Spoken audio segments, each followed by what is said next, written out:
নমস্কাৰ। আমাৰ জীৱনত বহু সময়ত আমি নতুন কাম আৰম্ভ কৰিব বিচাৰোঁ। কোনো নতুন ব্যৱসায়, নতুন চাকৰি, নতুন ঘৰ, কোনো গুৰুত্বপূৰ্ণ সিদ্ধান্ত লোৱাৰ ক্ষেত্ৰত। কিন্তু বহু মানুহৰ মনত এটা প্ৰশ্ন আহে, কোন তাৰিখত আৰম্ভ কৰিলে কামটোত আমি সফলতা অৰ্জন কৰিব পাৰিম। হিন্দু শাস্ত্ৰ আৰু ধৰ্মীয় বিশ্বাস অনুসাৰে কিছুমান বিশেষ দিন আৰু তিথি আছে। যদি অতি শুভ হিচাপে আপোনালোকে এইকেইটা দিনত কাম আৰম্ভ কৰে, তেনেহ'লে সেই কামত নিশ্চয় আপোনালোকে সফলতা লাভ কৰিব পাৰিব। এই দিনবোৰত আৰম্ভ কৰা কামত আপোনালোকৰ ভাগ্য, সফলতা আৰু সমৃদ্ধি লাভৰ প্ৰসংগ থাকে। আহক আজি আমি এই ভিডিঅ'টোৰ যোগেদি সুন্দৰভাৱে জানি লওঁ কোন তাৰিখে আৰু কোনদিনা আৰম্ভ কৰা কামত আমি সদায় সফলতা অৰ্জন কৰিব পাৰোঁ। যদি ভিডিঅ'টো ভাল লাগে লাইক কৰিব আৰু আপোনালোকৰ বন্ধুবৰ্গৰ লগত শ্বেয়াৰ কৰিব। 1 নম্বৰটো অক্ষয় তৃতীয়া। প্ৰথমতে অতি শুভ দিনটো হৈছে অক্ষয় তৃতীয়া। হিন্দু ধৰ্মত এইটো অত্যন্ত পবিত্ৰ দিন বুলি মনা গৈছে। অক্ষয় শব্দৰ অৰ্থ হ'ল যিকোনো বিশেষ দিনৰ এটা কাৰণ নহয়, যি কেতিয়াও শেষ নহয়। এই দিন আৰম্ভ কৰা হয় বিনিয়োগ আৰু ব্যৱসায়িক ক্ষেত্ৰত। দীঘলীয়া ধৰি লাভ আৰু উন্নতিৰ দিনত যদি আপোনালোকে কিবা কাম কৰিম বুলি ভাবিছে, তেনে ক্ষেত্ৰত আপোনালোকে এই অক্ষয় তৃতীয়াৰ দিনত সেই কাম আৰম্ভ কৰিব পাৰে। এইদিনা মানুহে সাধাৰণতে নতুন ব্যৱসায় আৰম্ভ কৰে, সোণ বা সম্পত্তি কিনিবলৈ চেষ্টা কৰে, নতুন ঘৰ বা দোকান আৰম্ভ কৰে। কাৰণ বিশ্বাস কৰা হয় যে এই দিনা যি কাম কৰা হয় সেই কামত মা লক্ষ্মীৰ সদায় আশীৰ্বাদ থাকে। এই দিনত যি কাম আৰম্ভ কৰা হয় সেই কামত দীৰ্ঘদিন ধৰি সফলতা লাভ কৰিব পৰা যায় আৰু সকলো ক্ষেত্ৰতে তেওঁলোকে উন্নতি কৰিব পাৰে। যিসকল লোকে এই অক্ষয় তৃতীয়াৰ দিনটোত কাম আৰম্ভ কৰে বা নতুন কামৰ আৰম্ভণি কৰে, তেওঁলোকৰ কাৰণে সদায় মা লক্ষ্মীৰ আশীৰ্বাদ থাকে।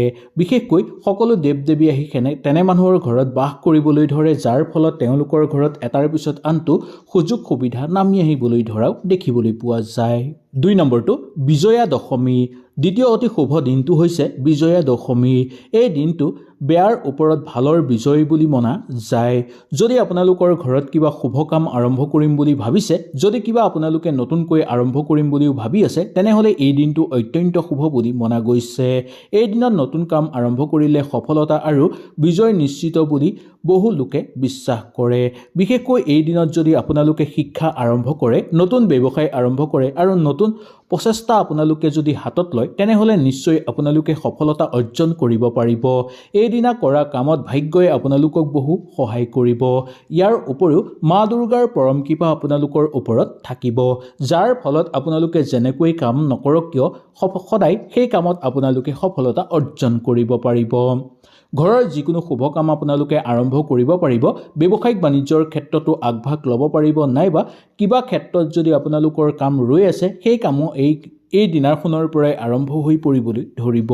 বিশেষকৈ শিক্ষাৰ ক্ষেত্ৰত এই দিনটো অত্যন্ত শুভ বুলি মনা গৈছে। 3 নম্বৰটো বসন্ত পঞ্চমী। অন্য এটা শুভ দিন হৈছে বসন্ত পঞ্চমী। এই দিনটো জ্ঞান আৰু বিদ্যাৰ দেৱী মা সৰস্বতীৰ দিন বুলি মনা যায় আৰু এই দিনটোত মা সৰস্বতীৰ পূজা হয়।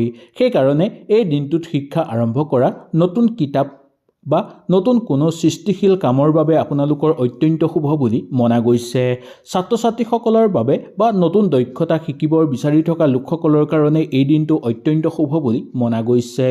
শিক্ষাৰ্থীসকলে এই দিনটো মনত যি প্ৰণ ল'ব, সেই প্ৰণ তেওঁলোকে সফলতাৰে আগুৱাই নিব পাৰিব আৰু সেই ক্ষেত্ৰত তেওঁলোকে প্ৰচুৰভাৱে সফলতা অৰ্জন কৰা দেখিবলৈ পোৱা যাব। কাৰণ এই দিনটো জ্ঞান আৰু বিদ্যাৰ দিন বুলি মনা যায়। এই দিনটোত আপোনালোকে কিবা কাম আৰম্ভ কৰিলে 100% সফলতা অৰ্জন কৰিব পাৰিব। ঘৰত যদি কিবা নতুন কাম আৰম্ভ কৰে, নাইবা কিবা কামৰ কাৰণে যদি আপোনালোকে পৰিকল্পনাও কৰে, তেনেহ'লে আপোনালোকৰ অত্যন্ত মংগল ফল হ'ব। ইয়াৰ ফলত মা সৰস্বতীৰ পৰম আশীৰ্বাদ লাভ কৰিব পাৰিব আৰু সকলো দেৱ দেৱী আহি আপোনালোকৰ ঘৰত বাস কৰিবলৈ ধৰিব, যাৰ ফলত আপোনালোকৰ সকলো মনৰ আশা পূৰ্ণ হৈ পৰিব। 4 নম্বৰটো দীপাৱলী। অন্য এটা বহু শুভ দিন হৈছে দীপাৱলী। এই দিনা যিসকল মানুহে ধন আৰু ব্যৱসায়িক ক্ষেত্ৰত নতুন সুযোগ পাব বিচাৰে, তেওঁলোকৰ কাৰণে অত্যন্ত শুভ দিন বুলি মনা গৈছে। এই দিনত আপোনালোকে ধন বিনিয়োগ কৰিব বিচাৰিলেও ভাল লাভৱান হ'ব পাৰিব আৰু নতুন ব্যৱসায় আৰম্ভ কৰিব বিচাৰিলেও কৰিব পাৰিব। বিশ্বাস অনুসৰি এই দিনা যদি আপোনালোকে ঘৰত কিবা কাম আৰম্ভ কৰে, তেনেহ'লে লক্ষ্মী দেৱী আপোনালোকৰ ঘৰলৈ আগমন হ'ব, যাৰ ফলত আপোনালোকৰ সেই কামত সফলতা নিশ্চিত বুলি ক'ব পৰা যায়। সেই গতিকে বহু মানুহে এইদিনা ব্যৱসায়িক বাণিজ্য আৰম্ভ কৰে। নতুনকৈ কিবা দোকান আৰম্ভ কৰিব বিচাৰিলে কৰিব পাৰিব, নতুন বিনিয়োগ কৰিব বিচাৰিলে কৰিব পাৰিব। নতুনকৈ যদি কিবা আপোনালোকে ঘৰত আৰম্ভ কৰিব বিচাৰে তেনেহ'লে এই দিনটো অত্যন্ত শুভ বুলি মনা গৈছে। এই দিনটো পোহৰৰ দিন বুলি মনা যায়। এই দিনটো যেনেকৈ পোহৰৰ দিন হয় তেনেকৈ যদি এই দিনটোত আপোনালোকে নতুন কাম আৰম্ভ কৰে তেনেধৰণে সেই কামো আপোনালোকৰ বহু উন্নতৰ দিশত যাব আৰু বহু ক্ষেত্ৰত আপোনালোকে উন্নতিও কৰিব পাৰিব। 5 নম্বৰটো সপ্তাহৰ শুভ দিন। কেৱল তিথি নহয়, সপ্তাহতো এনে কিছুমান শুভ দিন আছে। যদি এই শুভ দিনত আপোনালোকে কিছুমান কাম কৰে তেনেহ'লে ইয়াৰ ফলত আপোনালোকে ভাল অৰ্থ লাভ কৰিব পাৰিব আৰু আপোনালোকৰ জীৱনত উন্নতি বৃদ্ধি পাবলৈ ধৰিব আৰু সেই কৰ্মত দীৰ্ঘদিন ধৰি সফলতা অৰ্জন কৰিব পাৰিব। বিশেষকৈ সোমবাৰৰ দিনটো মহাদেৱৰ দিন বুলি মনা যায়। এই দিনটোত নতুন কাম আৰম্ভ কৰাৰ অত্যন্ত শুভ দিন বুলি মনা যায়। এই দিনটোত আপোনালোকে কিবা কামত আৰম্ভ কৰিলে সেই কামত নিশ্চয় সফলতা অৰ্জন কৰিব পাৰিব। নিজৰ জীৱনৰ ওপৰত যদি কিবা ভাবিব বিচাৰে আপোনালোকে ভাবিব পাৰিব। ভৱিষ্যতৰ কাৰণেও যদি এই দিনটোত আপোনালোকে কিবা কাম আৰম্ভ কৰে তেনেহ'লে সেই কামত আপোনালোকৰ সফল হোৱাটো নিশ্চিত।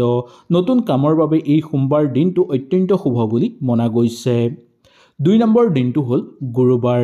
এই দিনটো অত্যন্ত শুভ দিন বুলি মনা গৈছে। এই দিনটোত যদি আপোনালোকে কিবা শুভ কাম আৰম্ভ কৰে তেনেহ'লে সেই কামত উন্নতি আৰু স্থিৰতা বা স্থায়ীতা বৃদ্ধি পাবলৈ ধৰা দেখিবলৈ পোৱা যাব। সেইকাৰণে সোমবাৰ আৰু গুৰুবাৰ দিনটো শুভ কাম আৰম্ভ কৰাৰ দিন বুলি মনা গৈছে। ঘৰতো যদি কিবা মাংগলিক অনুষ্ঠান আপোনালোকে অনুষ্ঠিত কৰিব বিচাৰে তেনেহ'লে সোমবাৰ আৰু গুৰুবাৰ দিনটো অত্যন্ত শুভ হ'ব। বন্ধু বান্ধৱীসকল, কেৱল শুভ তাৰিখেই নহয়, শুভ লগ্ন, শুভ নক্ষত্ৰ আৰু শুভ মনৰ শক্তিত আপোনালোকে অত্যন্ত শুভ ফল লাভ কৰিব পাৰিব। এইবোৰ সফলতা আৰু অত্যন্ত প্ৰয়োজনীয় বুলি মনা গৈছে। যদি আপুনি বিশ্বাস আৰু ইতিবাচক মন লৈ কোনো কাম আৰম্ভ কৰে তেনেহ'লে আপোনালোকে কৰ্মত নিশ্চয় সফলতা লাভ কৰিব পাৰিব আৰু বহুদিনৰ পৰা আপোনালোকে ৰৈ থকা কামৰো আগুৱাই লৈ যাব পৰাৰ যোগ দেখিবলৈ পোৱা যাব আৰু বহু দিনলৈকে আপোনালোকে সফলতা অৰ্জন কৰিব পাৰিব। সেইকাৰণে শুভ লগ্ন, শুভ নক্ষত্ৰ আৰু মনৰ শক্তি লৈ আপোনালোকে যিকোনো কাম আৰম্ভ কৰিলে সেই কামত নিশ্চয় সফল হ'ব পাৰিব। আপোনালোকে সমৃদ্ধি বৃদ্ধি পাবলৈ ধৰিব। আপোনালোকৰ নতুনকৈ কিবা চিন্তা চৰ্চা আপোনালোকে যদি ঘৰত কৰিছে তেনেহ'লে আপোনালোকে ভালদৰে শুভ লগ্ন, নক্ষত্ৰ, শুভ দিন, বাৰ, তাৰিখ সুন্দৰভাৱে চাইহে কাম আৰম্ভ কৰিব। তেতিয়া সেই কামত কেতিয়াও আপোনালোকে বিফল নহয়, সেই কামত দুগুণ উন্নতি আপোনালোকে কৰিব পৰা যোগ দেখিবলৈ পোৱা যাব। যদি আপুনি জীৱনত কোনো নতুন কাম আৰম্ভ কৰিম বুলি ভাবিছে তেনেহ'লে চেষ্টা অব্যাহত ৰাখক।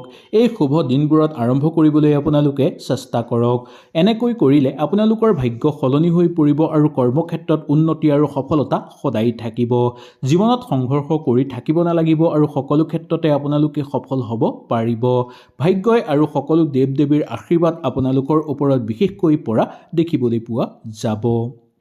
হয়তো এই ভিডিঅ'টোৰ যোগেদি আপোনালোকে সুন্দৰভাৱে বুজি পালে। যদি এই ধৰণৰ জ্যোতিষশাস্ত্ৰৰ ভিডিঅ', ধৰ্ম আৰু ভাগ্যৰ সম্পৰ্কীয় ভিডিঅ' আপোনালোকে সদায় চাব বিচাৰে তেনেহ'লে আমাৰ চেনেলটো ছাবস্ক্ৰাইব কৰি লগৰ বেলটো অল কৰি ল'ব আৰু যদি ভিডিঅ'টো ভাল লাগিল লাইক এটা কৰি আমাৰ মনোবল বঢ়াব আৰু আপোনালোকৰ বন্ধুবৰ্গৰ লগত শ্বেয়াৰ কৰি তেওঁলোককো এই কথাখিনি জানিবলৈ সুবিধাটো দিব। আৰু যদি আপোনালোকৰ কিবা সমস্যা আছে তেনেহ'লে সেই সমস্যাবোৰ তলত মোক কমেণ্ট কৰি জনাবলৈ একেবাৰে নাপাহৰিব। আপোনালোকৰ সকলো সমস্যাৰ সমাধান মই আপোনালোকক দিবলৈ চেষ্টা কৰিম। আকৌ এবাৰ নতুন ভিডিঅ'ত আপোনালোকক লগ পোৱাৰ প্ৰতিশ্ৰুতিৰে আজিলৈ নমস্কাৰ।